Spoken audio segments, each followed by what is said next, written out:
Շնորհակալ եմ, պարոն նախարար, շնորհակալ եմ եւ զեկույցի եւ հարցերին հանգամանալից պատասխանելու համար։ Դրա հետևանքով ինձ մոտ երկու հարց դուրս եկավ արդեն։ Ես իմ հիմնական հարցերը ձևակերպելու եմ հաշմանդամություն ունեցող երեխաների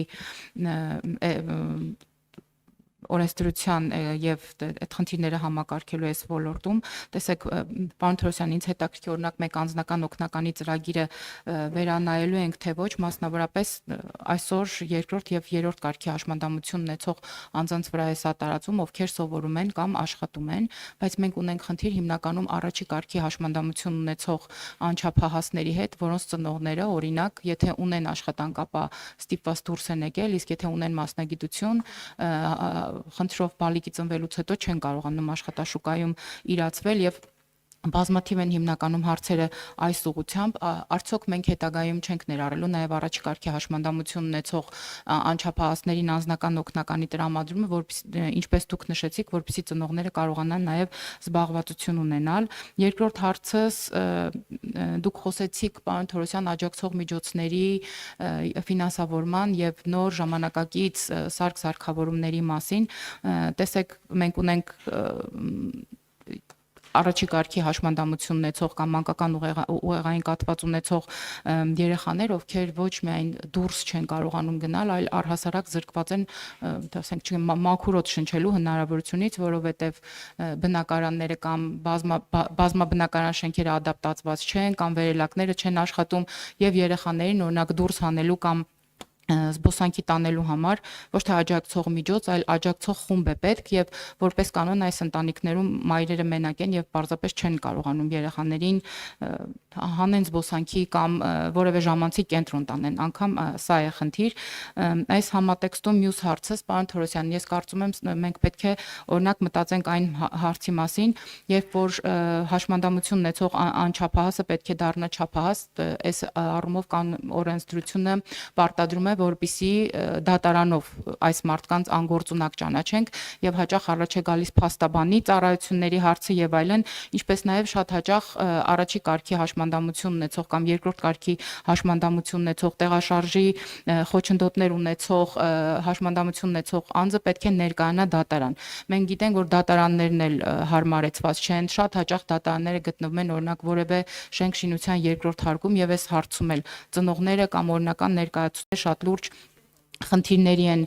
բախվում։ Պարոն Թորոսյան, առաջարկս հետեւյալն է, երբ օրինակ մենք այսօր շատ ծառայություններ թվայնացրել ենք,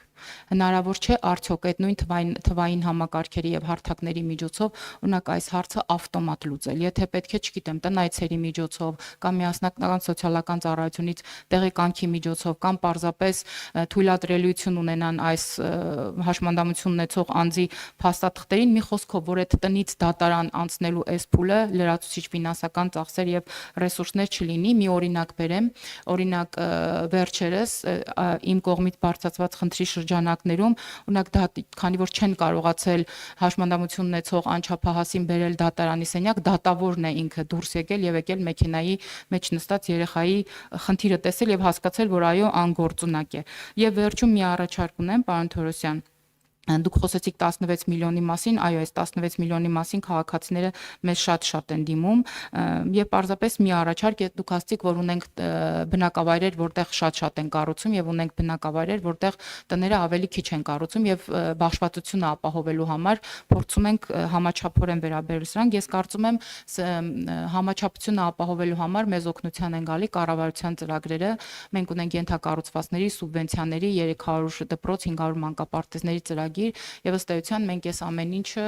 կազմակերպում ենք քաղաքացու համար եւ կարծում եմ, որ նաեւ սա պետք է դիտարկել, որտեղ նոր դպրոց, նոր մանկապարտեզ, նոր ճանապարհ, նոր ենթակառուցվածք է կազմում, այստեղ պետք է մենք այս բնակավայրը ավելի մեծացնենք։ Իհարկե հարցերս շատ են, բայց քանի որ հիմնականում աշխատում եմ հաշմանդամություն ունեցող երեխաների մայրերի հետ, որպես կանոն, ես փոխանցեցի ձեզ երեխաների մայրերի հիմնական խնդիրները եւ դժվարությունները։ Շնորհակալություն Տիկի Ստեփանյան, վերջից գամ։ Ես ճիշտն ասած այն ինչ որ դուք ասացիք, արդեն ասացի, որ մենք նաև դրա համար են գերատեսչությունների հետ այլ քննարկում, թե շատ քննարկելու բան կարող է հենց ձեր ասած դեպքով չկա եւ արդեն իսկ Եվ այդ գոմքի օրինակը հենց դրան է վերաբերում, որ կապված է ծրագիրը նաև մեր մյուս առաջնահերթությունների կառավարության հետ, որ այո, որտեղ դպրոց մանկապարտեզ կա, այնտեղ իհարկե դպրոց մանկապարտեզ պետք է լինեն բոլոր տեղերում եւ նաև վարչապետը իր ելույթում հենց այս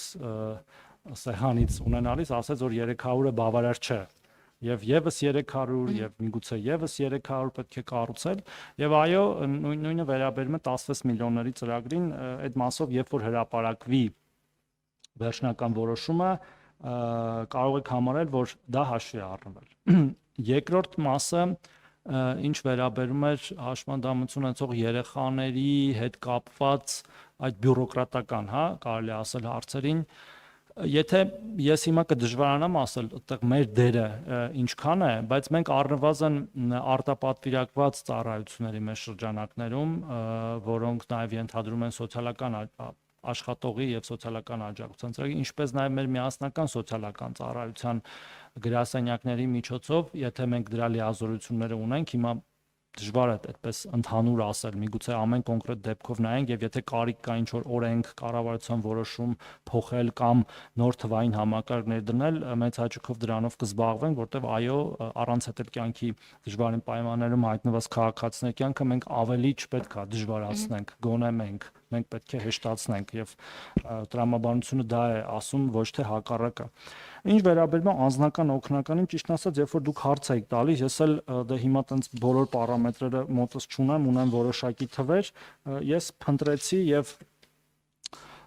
գտա կրիտերիաները անձնական օգնականի ծառայությունից օգտվելու, իրականում դա վերաբերում է հենց խորը սահմանափակում, ովքեր աշխատում են կամ սովորում են ու ովքեր ունեն իրանց անապահովության գնահատման համակարգումը այդ հետո հանեցիք լավ օքեյ մենք սրա մասին խոսել ենք իմ պատկերացրած համակարգը կամ ծրագիրը պետք է լինի շատ լայնածավալ այսինքն դա կարող է լինել հազարավոր մարդկանց մասին բայց մենք պետք է հասնենք դրան սկսած նրանից որ մենք պետք է կարողանանք մեր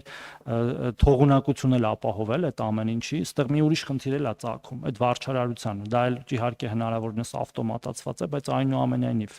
պայմանագրեր են կնքվում, լավա որ շուտ արդեն աշխատանքային պայմանագրեր էլեկտրոնային կկնքվեն, այդ մի հարցն է կլուծվի,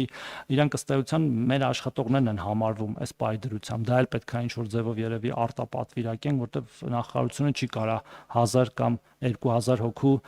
որոնք այդպիսի խնամատար ծնողներն էլ են, մեր աշխատողներն են համարվում, իհարկե վճարումները պատվիրակված են, բայց այնուամենայնիվ եւ մեր տեսլականը այն է որ այո դա պետքա վերաբերի հազարավոր մեր քաղաքացիները եւ իրանց ներառելու համար որտեղ անձնական օգնականի ծառայությունը պարզապես մի ասպասը նշելու համար չի որ այս քաղաքացին ունի անձնական օգնական դա նրա համար որ այդ անձնական օգնականը վերցնի այդ քաղաքացուն այսօրվա եղած ծրագրով տանի ուսման վայր այդ քաղաքացին ստանա իր պատշաճ ուսուցումը ներառվի հանրության մեջ իրեն տեսնեն այդ ուսանող ընկերները եւ նույն կերպ երբ որ աշխատանքի հարց կա տանի աշխատանքի այսինքն այո միանշանակ բայց ես արդեն նշեցի մենք թվերը մյուս տարիների աճի 215 300 400 բայց ես ինքս հակված եմ այդ թվերը փորձել կրկնապատկել մեր իհարկե բյուջետային հնարավորությունների շրջանակներում ինչը հուսամ կկարողանանք անել